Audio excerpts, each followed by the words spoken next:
भूरी भूरी आंखों और मासूम चेहरे वाली वो लड़की जिस पर लोगों ने फ्लॉप एक्ट्रेस होने का ठप्पा लगा दिया था, लेकिन इन्होंने कुछ ऐसा किया कि इनके एक इंटरव्यू के लिए लाइन लगानी पड़ी पत्रकारों को, और अपनी कार्य कुशलता से सबका मुंह बंद करवा दिया इस होनहार लड़की ने। बड़े बड़े स्टार्स के साथ काम करने के बाद भी इन पर फ्लॉप एक्ट्रेस का ठप्पा क्यों लग गया था, जबकि इनकी पहली फिल्म ने बॉक्स ऑफिस पर धमाल मचा दिया था। जी हाँ, आज की हमारी बैक कैमरा स्टोरी की हीरोइन है मयूरी कांगो। शायद आप इस चेहरे को पहचानते हो लेकिन नाम से वाकिफ न हो, लेकिन 90s के ज़माने वाले ज़रूर जानते होंगे मयूरी कांगो को। आज हम आपको बताएंगे सारी बात, बस आप बने रहिए बैक कैमरा स्टोरीज के साथ। मयूरी कांगो का जन्म 15 अगस्त 1982 को औरंगाबाद, महाराष्ट्र में हुआ था। उनकी मां सुजाता कांगो एक बेहतरीन थिएटर आर्टिस्ट थी और कुछ फिल्मों में भी काम कर चुकी थी, लेकिन मयूरी के पिता के बारे में इंटरनेट पर कोई जानकारी उपलब्ध नहीं है। जब मयूरी बहुत छोटी थी तभी मां के साथ थिएटर जाया करती थी और साथ ही ज़रूरत पड़ने पर अभिनय भी करती थी। पढ़ाई लिखाई में भी काफ़ी होशियार थी और इन्होंने अपनी शुरुआती शिक्षा औरंगाबाद से ही कंप्लीट की थी।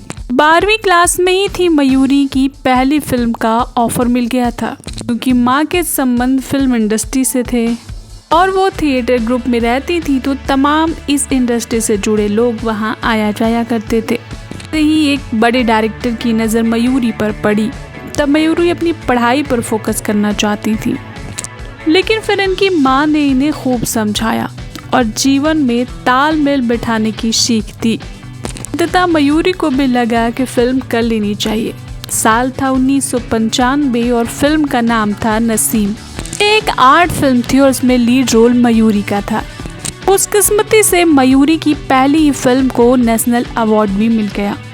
इस फिल्म में मयूरी के किरदार को खूब पसंद किया गया था। इसके बाद मयूरी की एंट्री कमर्शियल सिनेमा में होने वाली थी, लेकिन अभी भी मयूरी अपनी पढ़ाई पर ध्यान देना चाहती थी। इनका टारगेट IITian बनने का था, लिहाजा मयूरी औरंगाबाद लौट आई और पढ़ाई करने लगी। लेकिन किस्मत कभी कभी बड़ी मेहरबान होती है।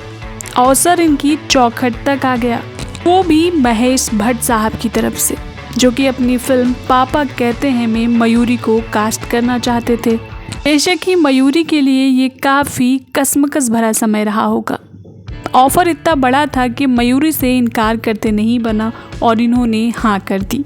1996 में आई इस फिल्म ने कमाल कर दिया। इस फिल्म के गाने भी खूब पसंद किए गए।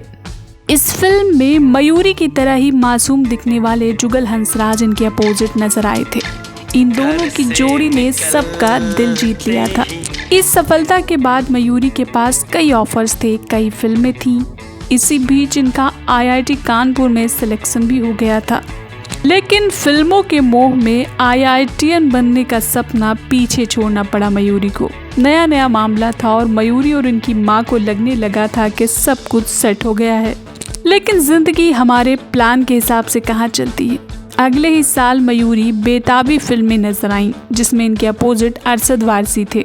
इस फिल्म का कोई खास प्रदर्शन नहीं रहा और फिर होगी प्यार की जीत, बादल, पापा द ग्रेट, जंग, शिकारी, जीतेंगे हम जैसी फिल्मों में नजर आई मयूरी।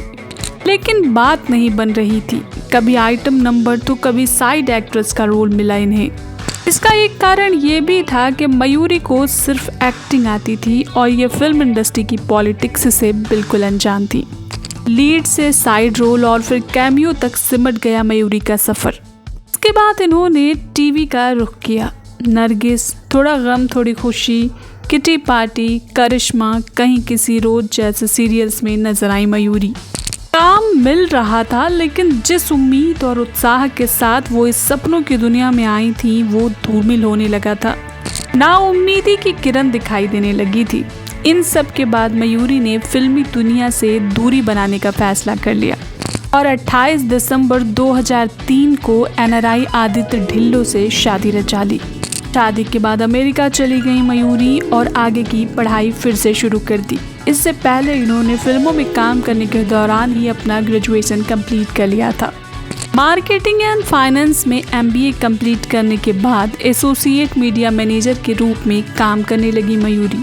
2004 से 2012 तक इन्होंने कई अमेरिकन मल्टीनेशनल कंपनीज में अपनी सेवाएं दी।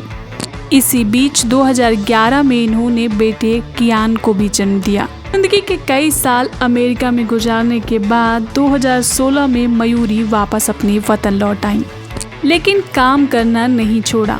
अपनी मेहनत और लगन के बलबूते पर ये गूगल इंडिया की इंडस्ट्री हेड बनी, जिसके बाद एक बार फिर ये चर्चा का विषय बन गई। लोग इनका इंटरव्यू लेना चाहते थे, लेकिन अपने बिजी शेड्यूल की वजह से मयूरी ज्यादा वक्त नहीं निकाल पाती थी।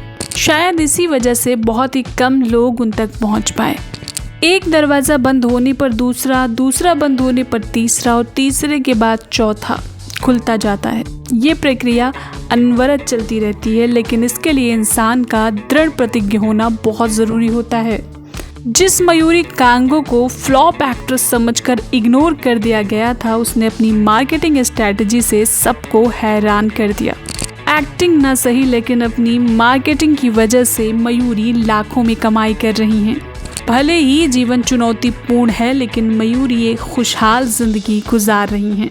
इनकी शादीशुदा जिंदगी भी बहुत अच्छी चल रही है और ये सोशल मीडिया पर अपने परिवार के साथ तस्वीरें साझा करती रहती हैं।